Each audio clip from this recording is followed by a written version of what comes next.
হামলা মামলা ও গ্রেফতার করে বিএনপি নেতাকর্মীদের দমন করা যাবে না বলে জানিয়েছেন বিএনপির সিনিয়র যুগ্ম মহাসচিব রুহুল কবির রিজভী।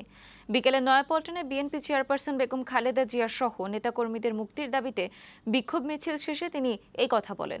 এ সময় তিনি বলেন, চীনের কাছে প্রধানমন্ত্রী $20 বিলিয়ন চেয়েছেন।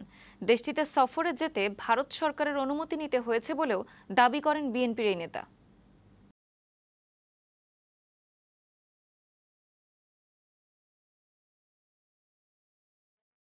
আওয়ামী লীগের মন্ত্রীরাই বলছেন যে শেখ হাসিনা চীনে যাচ্ছেন, এতে ভারতের কোনো আপত্তি নাই। কোথায় স্বাধীনতা? আজকে ভারতের অনুমতি নিয়ে, ভারতের অনাপত্তি সার্টিফিকেট নিয়ে শেখ হাসিনাকে চীনের কাছে যেতে হয়। এই লজ্জা আজকে এই জাতির উপর আপনি চাপিয়েছেন।